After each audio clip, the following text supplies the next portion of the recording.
Hi, I'm Mark Thorsby, and this is Phenomenology. In this video, we'll be taking a look at one of the chapters from Edmund Husserl's book, Ideas Pertaining to a Pure Phenomenology into Phenomenological Philosophy, first book. We'll just call it Ideas 1 from here on out. So in this video here, we're going to be taking a look at Part 2, Chapter 3.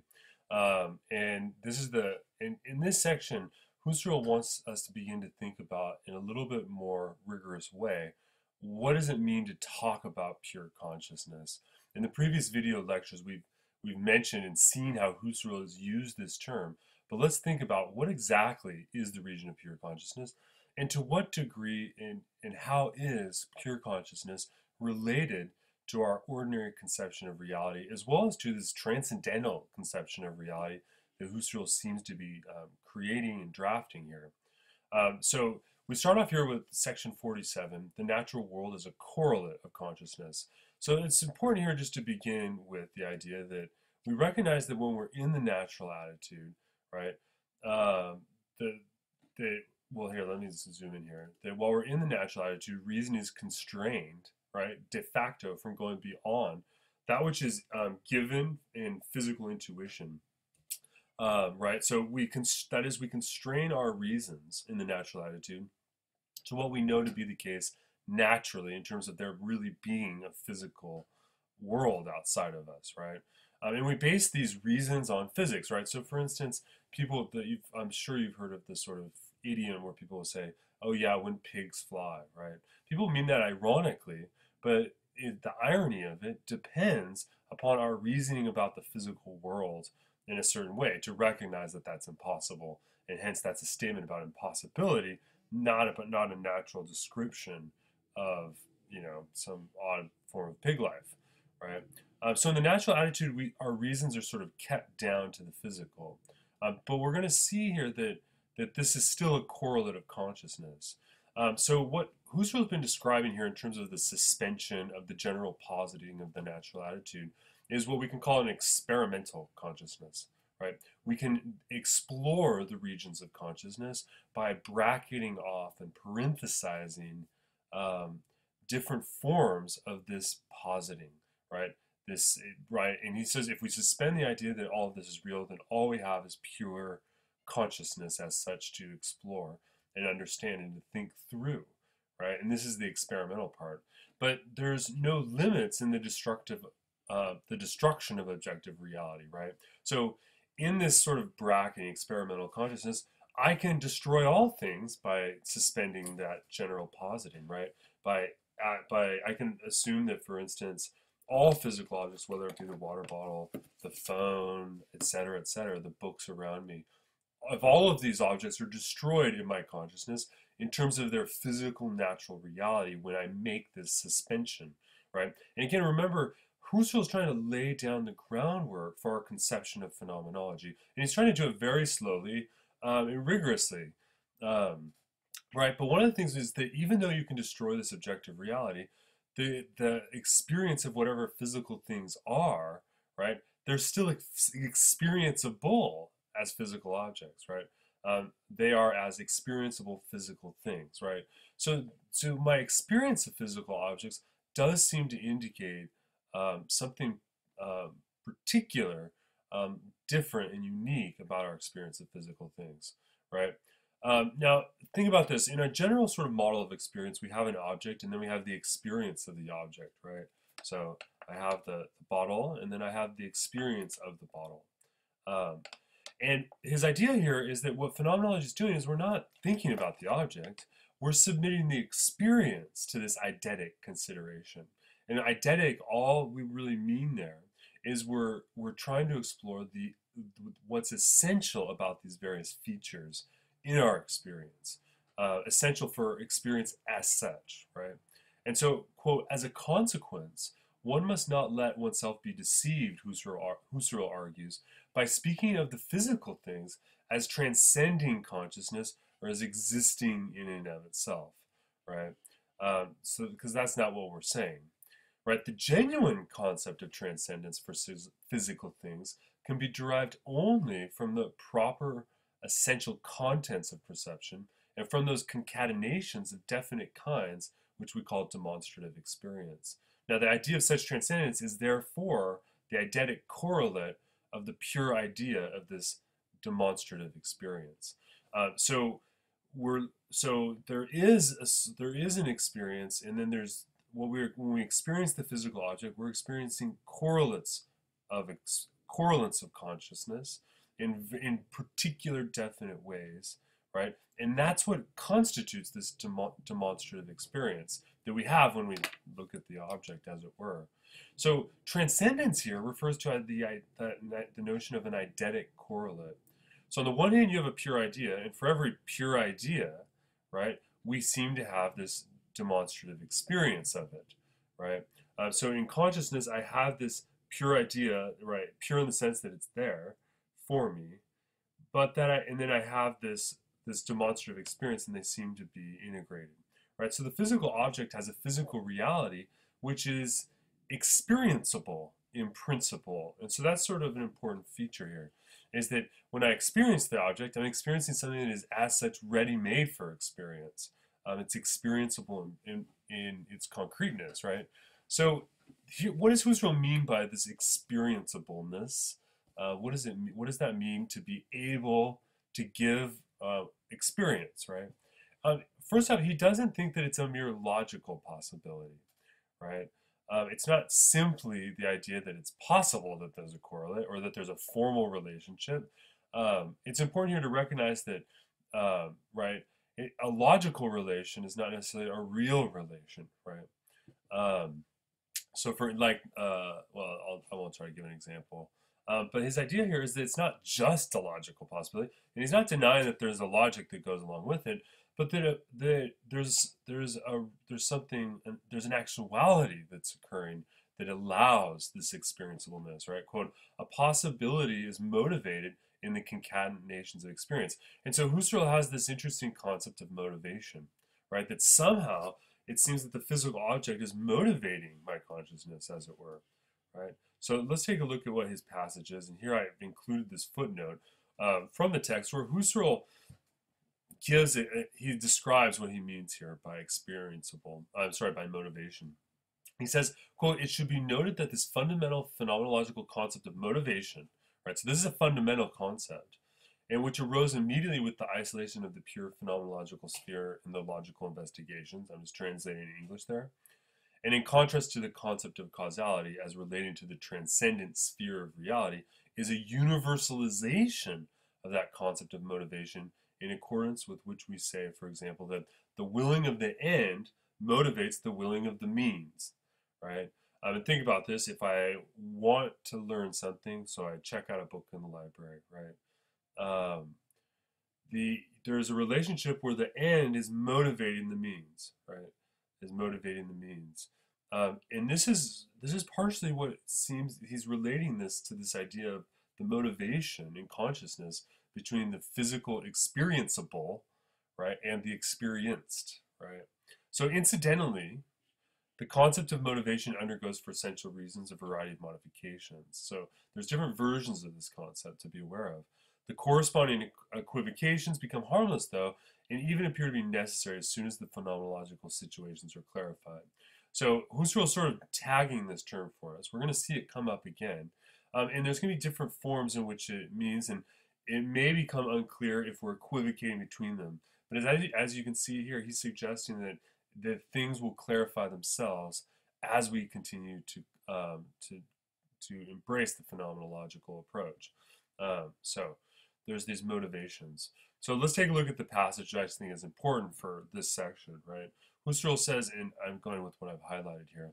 Let me maybe make it a little bigger for you. It is exclusively a matter of the essential structures of such concatenations with respect to all their possibilities can be made the objects of a purely eidetic exploration.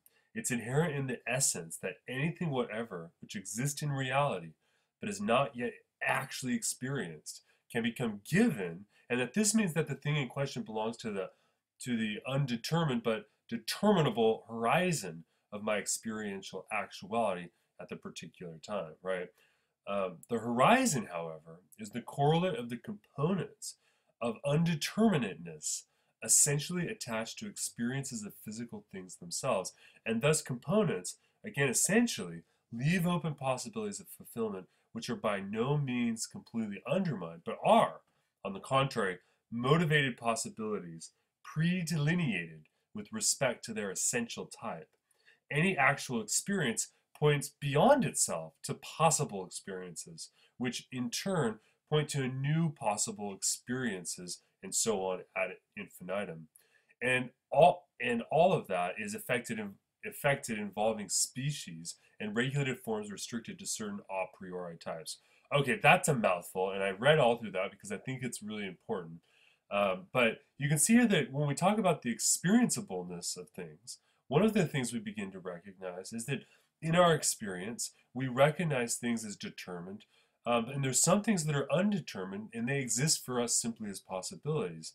But this horizon of possibilities is determinable in some fashion, right? Um, and so as he says here, all of these actual experience points beyond itself to the possible experiences themselves, right? And these conform to certain regularities that are a priori. And think here about that again. The a priori refers to that which comes before experience, right? So there's certain structures necessary for us that are in operation that allow this determinable horizon. He sort of mines out this interesting notion of experienceableness, and sort of he doesn't fully clarify it all, I don't think, but you'll see he's sort of slowly laying the groundwork in different ways. It's interesting. The more I read Husserl, the more I recognize that although Husserl has a systematic sort of approach, he's actually attacking this from a whole bunch of different angles, and so it's not quite as systematic as I think he wants it to be. And I think that's partially because he's trying to work his way from this earlier rejection of naturalism, right? And he's sort of moving forward and trying to develop develop these considerations in a non-pre-theoretical attitude. Okay, let me stop talking about that. Section 48 is about the logical possibility of the material countersense of a world outside of ours, right? So here's the question. If there is something real outside the phenomena, then what are the essential conditions for the validity for this hypothetical assumption, right? So if there is something outside of the phenomena, right, because I have the phenomena of the water bottle, but if there's something outside of it, what are the essential conditions that make that valid? How could that be valid? Right? He argues that we recognize there's something transcendent necessarily. I'm sorry, let me read that. We recognize that something transcendent necessarily must be experienceable, not merely by an ego conceived as an empty logical possibility, but by an actual ego, right? Here again, we're bumping up against this idea of actuality, right? So it's not just that it can in principle be experienced, but it in fact is being experienced. So let's move to the next sort of thing here. So it is an essential necessity that what is cognizable by one ego is also cognizable by another, right? So I experience the water bottle, but guess what? While you're watching this, so are you, right? And the idea here is that there's an essential necessity here that it's the case that we're experiencing the same thing, at least when we talk about these physical objects that manifest themselves in consciousness, right? So, and because of this actuality that we were sort of bumped up against in the last slide there, right? In order for this to be actual, it is actual insofar as it is in principle experienced by both of us. Not in the same way, but that it can be experienced by one for another, right? Even, for instance, if we ignore empathy, right? Empathy for Husserl is the concept that I'm able to pair and recognize you within the world, and I'm able to understand the world to some degree from your perspective, right? And for him, that's more fundamental than simply predicting the movements of your behavior, such as in, for instance, body language and this sort of thing. That I'm actually able to understand as you understand, right? And this is what he means by empathy. But even if we ignore all that, right? Let's say, for instance, you're in a situation where there's another ego, and right, you're completely different, and there is no empathic relationship, right? He says even if there are any worlds, any real physical things, whatever, then the experienced motivations constituting them must be able to extend into my experience and into that of each ego. Right? So you see there, Husserl pulls our concept of motivations into this sort of analysis. Let's see, in order to move us into this idea that it's countersensical to think that there's a different world outside of ours, a different material world. Right. All right, let me move here to the next slide. Okay, 49. So absolute consciousness, we can think of absolute consciousness as the residuum after this annihilation of the world. So go back to our discussion of phenomenology and the use of this bracketing procedure and the suspension of our assumption about the actuality of things, right? And what we're going to see is that even if we ignore everything and we doubt all things that can be doubted, we still have something left, right? But that doesn't, so let me sort of jump into it, right? Based upon what we saw in the last screen, that doesn't prove that there has to be a physical world, right? All we're saying there is that the physical world sort of has these motivations, and these motivations are the same for you and I, insofar as they're actual and physical, right? But these are correlates in our consciousness. But that doesn't mean there must be a physical world, right? That just means it's consistent to say that there could be one, right? And here he says, well, okay, our experience could dissolve into illusion for the preservation of experiential harmony, right? You can imagine, for instance, that in order to keep our sense of the world, if we're confronted with extreme forms of experience, right, we could allow our experience potentially, in order to preserve the harmony of our ideas, right, we could dissolve into an illusion where our experience doesn't actually match up with the real world, the real physical world outside of us. Let's move here to the next. Right? He says, though, but what if we employ the epoche, right? The epoch. This is, again, Husserl's term here for this reduction in which we bracket off all of this natural positing. And here's what the conclusion would be, is that, right, is that there's no real being is necessary to the being of consciousness itself, right? So imagine, for instance, it is the case that I'm completely hallucinating, and maybe I'm trying to hallucinate in order to preserve my experience. Or imagine I got hit by a car, I'm in the hospital bed, my mind is trying to process and somehow make sense of what's happening. And so what I'm experiencing now is an illusion. Even if that's the case, we can affect the epoch, right? And the epoch says we now suspend all of our general positing about the actuality of things. But you can see here that even if there is no real being, it doesn't affect the being of consciousness itself, right? Think here of Descartes' cogito, right? And so immanent being is therefore indubitably absolute being, right? And by immanent, we mean that in the moment at which it is given, right? That's the definition I want to give for it, or the explanation, I would say. And number three, this consciousness is not a conceptual being, right? This isn't just an idea in our heads. It is actual consciousness, right? We're talking about consciousness not simply as a construct, but consciousness in terms of its actuality, right? Consciousness and real being are not coordinate kinds of being that just occasionally relate, right? It's not as if, right, and you see here, he's trying to battle this sort of typical correspondence model where we're sort of saying, well, there's consciousness and there's being, and somehow they occasionally get together, right? He's saying, no. When you're talking about pure consciousness, this is a self-contained complex of being. It is a complex of absolute being, because in the immanent, right, consciousness, we're talking about that which exists. It exists in the immanent, and in the immanently given in consciousness. I feel like I'm just repeating the same thing over, and you're probably scratching your head going, what is this guy talking about, right?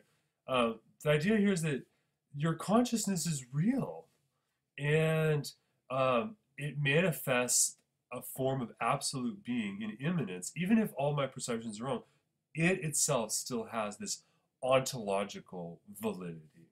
And this is really important because this means that the phenomenologist is not just making stuff up, right? The phenomenologist is not just imagining hypotheses. The phenomenologist is investigating that which is actually given in the immanent.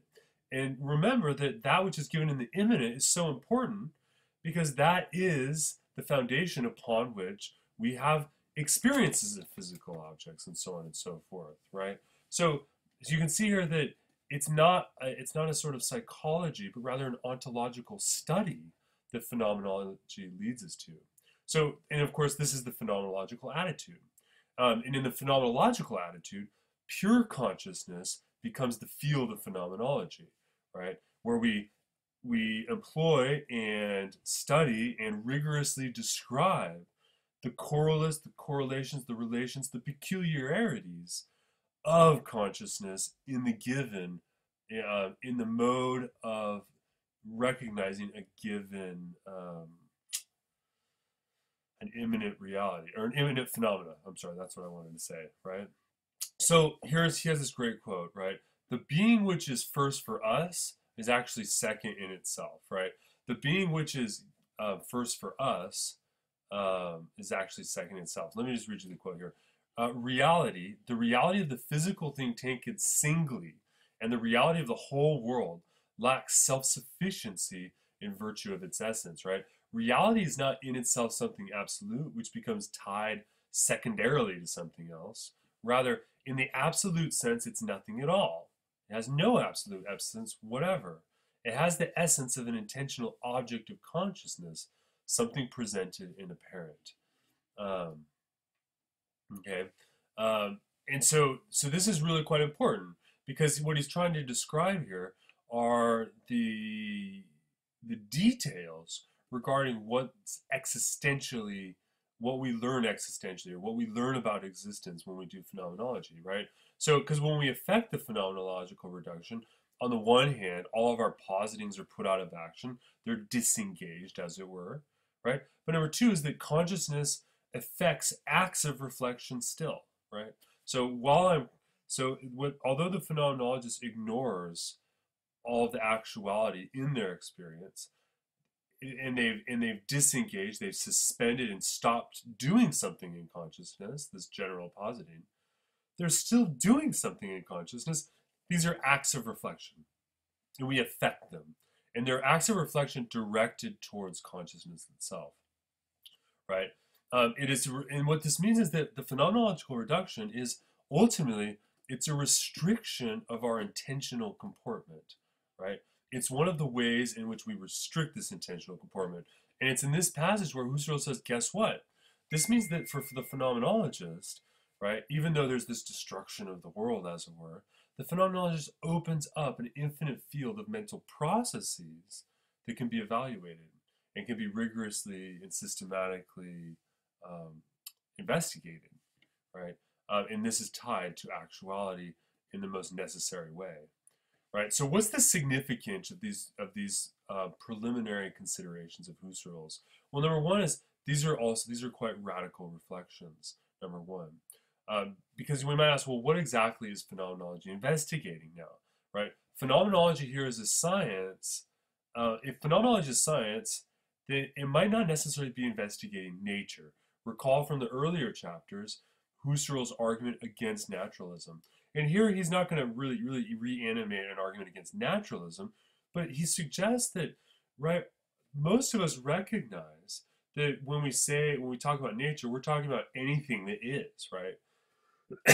Right? In a certain way, all the sciences investigate nature, right? But here the problem is phenomenology is not necessarily doing that because nature is by definition a correlative consciousness, right?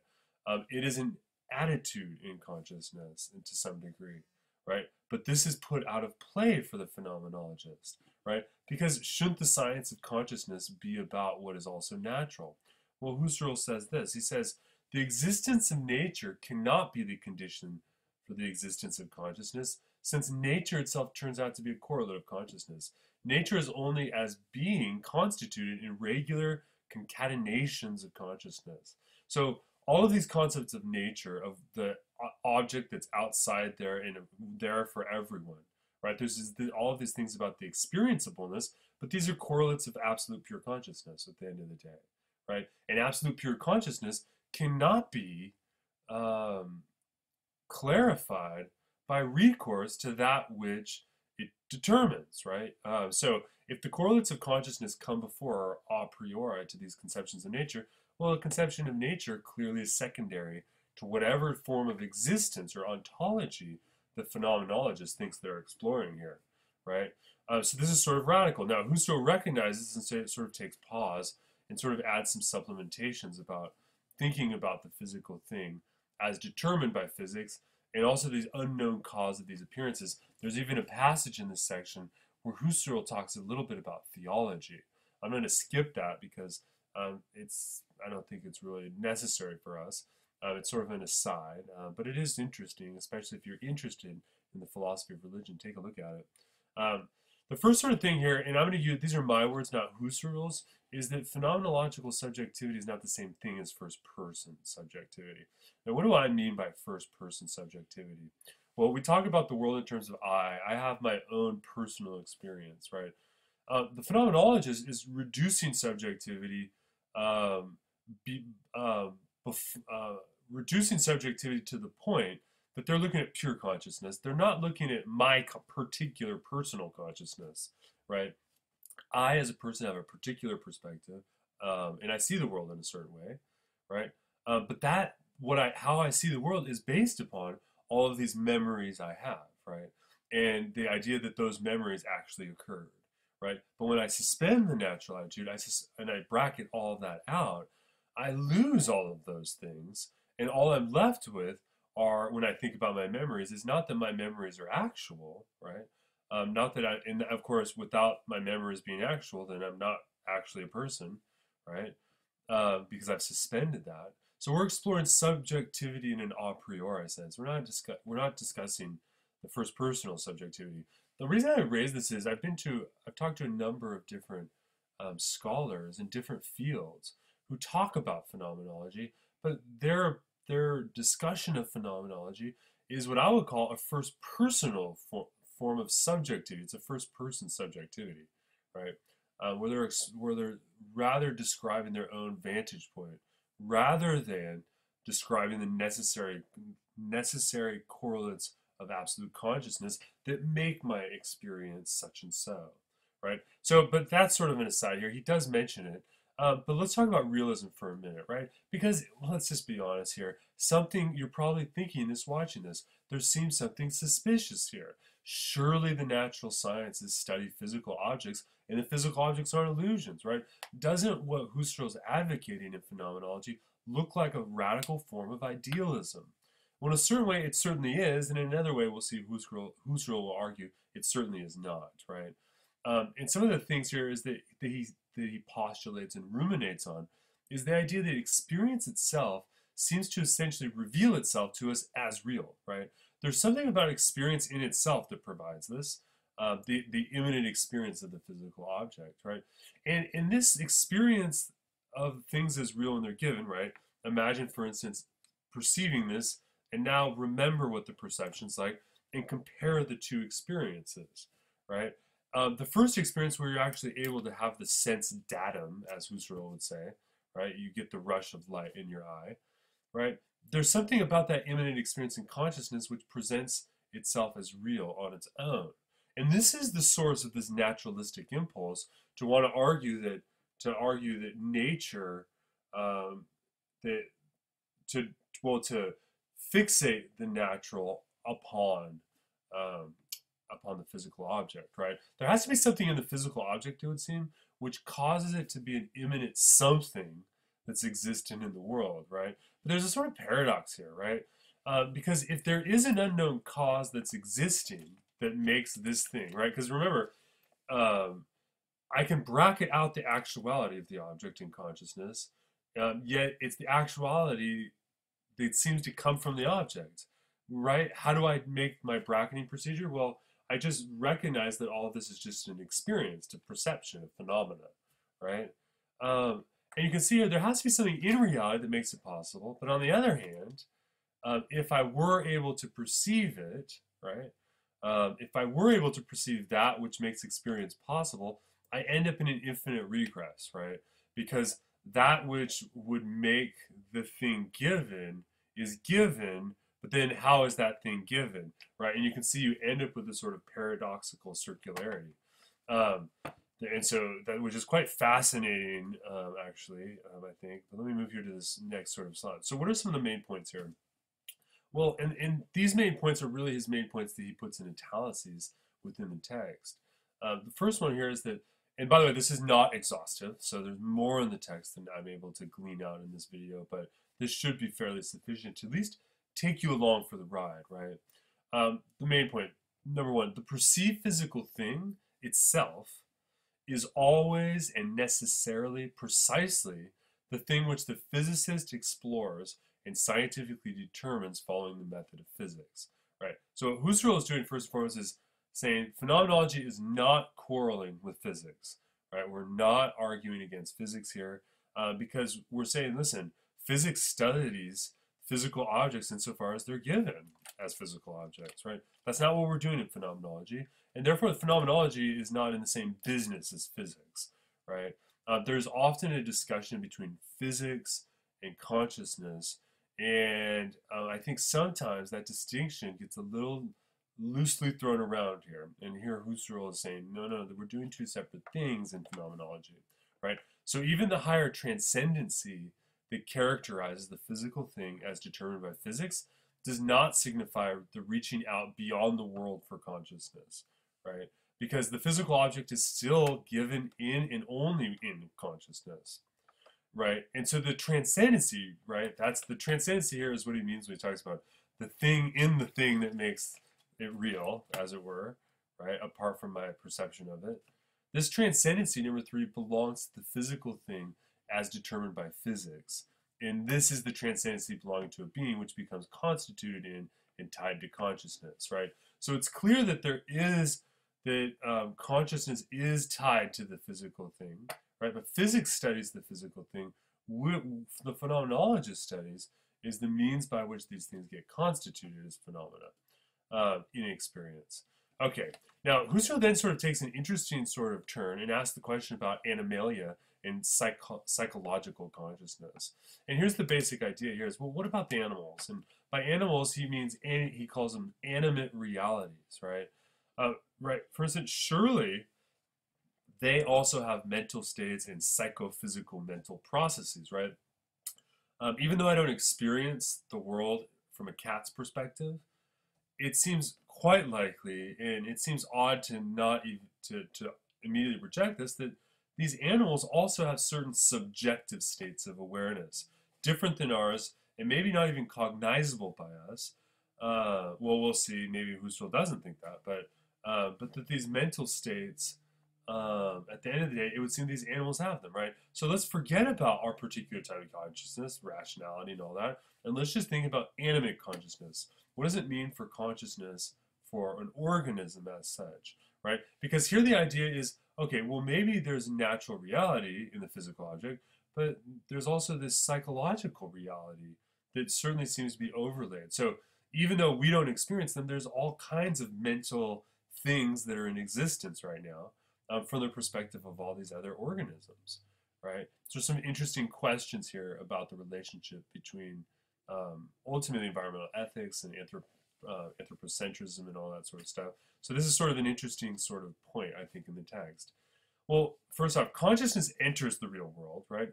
The difference between the form of consciousness for any organism concerns the relationship of consciousness to the real body, right? And that's my language, so it's not as precise as Husserl's. But the idea here is that consciousness does go into the world. We can easily do it when we start engaging in things, right? And stop reflecting and doing phenomenology. And one of the things we see is that the difference between the form of consciousness for any organism really depends upon the reality of their substantial constitution, right? The fact of their physical form, right? So, for instance, if you take out my eyes, then the type of consciousness is affected, right? And so it's clear here that we'll see he makes the argument that there is an absolute consciousness, but the consciousness constituted in various bodies, right? There is a relationship here. Now, corporeal being, though, remember, this is sort of interesting, sort of a brief aside. Corporeal being, the idea that things are corporeal, they're extended in space, and they have matter and all this sort of stuff. Corporeal being is given through adumbrations, right? So the only way that I know this thing has a three-dimensional corporeal nature is because I can experience it in a three-dimensional way, right? I can experience it from this perspective, from here and here, et cetera, right? And that means I experience corporeal being through adumbrations that get synthetically stitched together, right? You may have seen the iPhone where you can sort of do what looks like a panorama.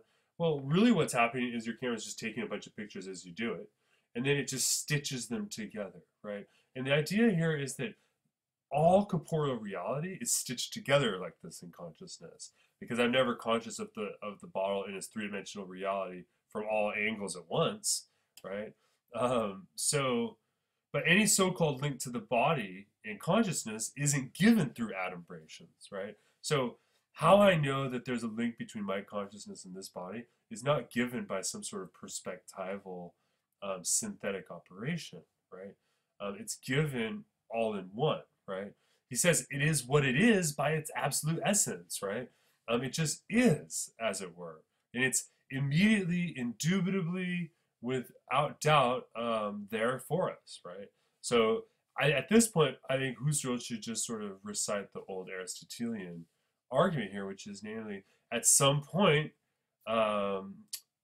things come to an end, and there is an end here in terms of what we can say about consciousness. Is that it's that the relationship is given, but in this immanent, non-adumbrated sense. So, quote, thus as something which appears, the psychophysical unity in nature, human or a beast, becomes constituted as a somatically founded unity corresponding to the founding involved in apperception, right? So in the very foundational movement by which one can perceive, right, there is a constitution and a unity between the body and this mental and the physical space here of nature or whatnot, right?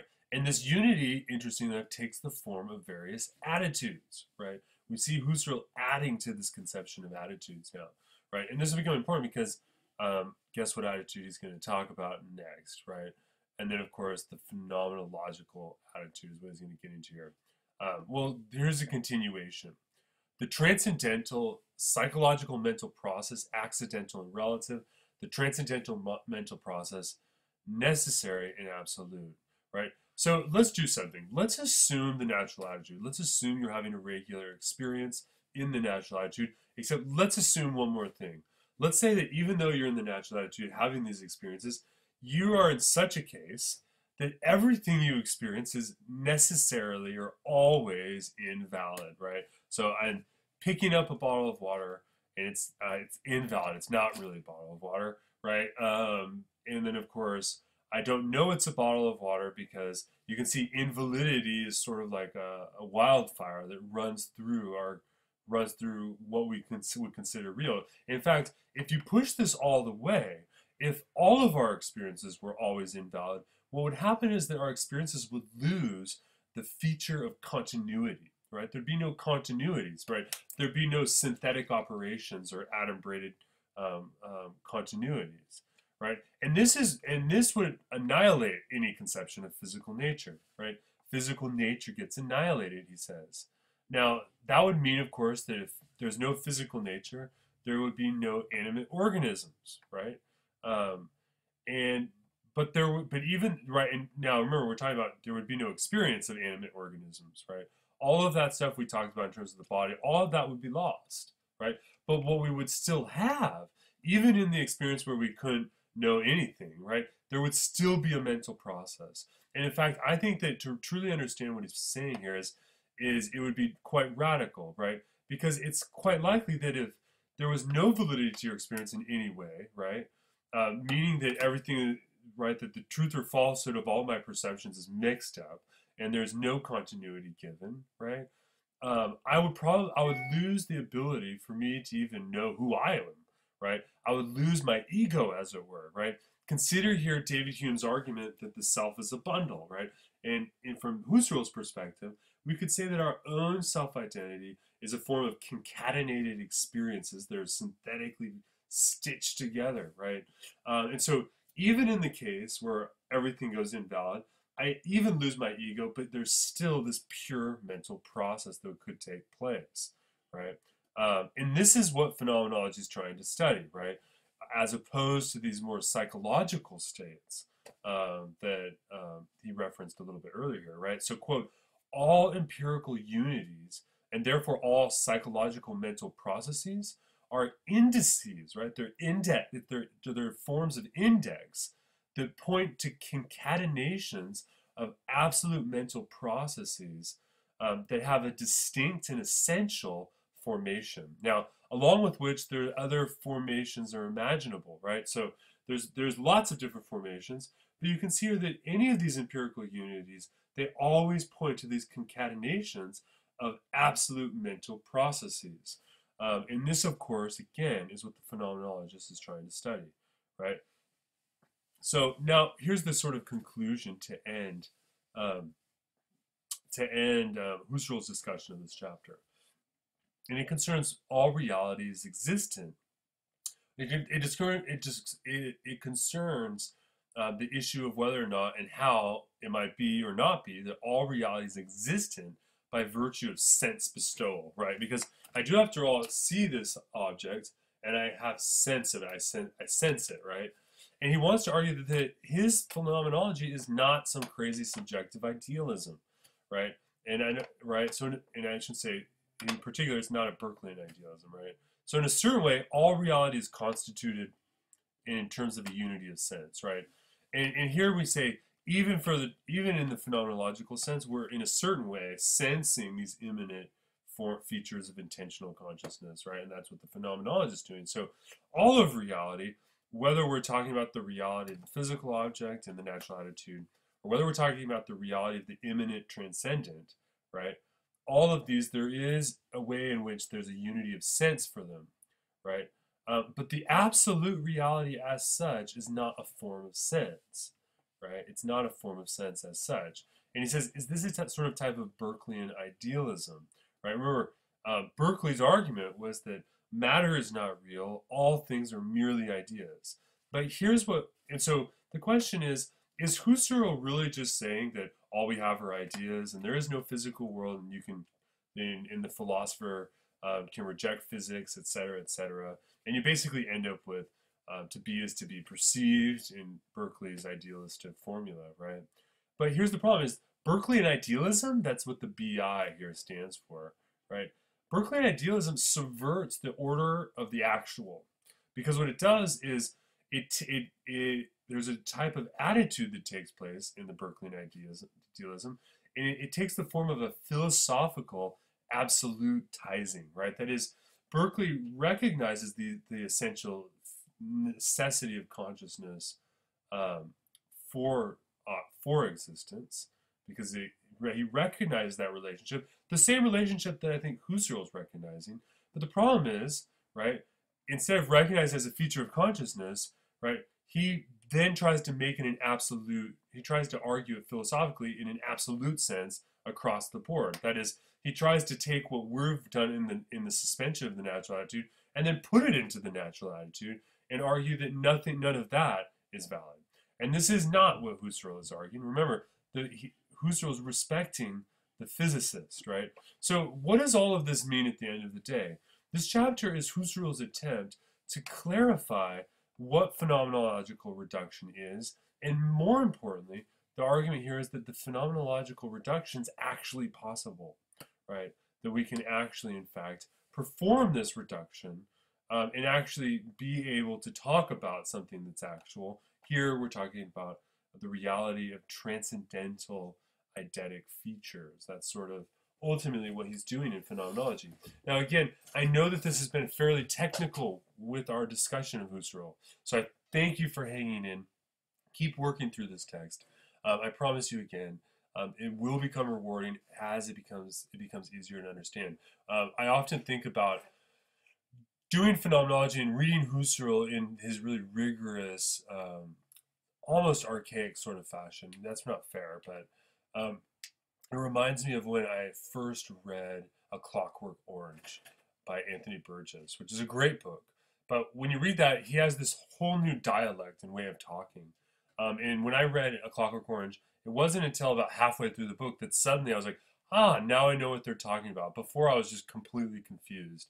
And in many ways, I think I think that could be similar or an analogous experience that you may have in phenomenology, but stick with it.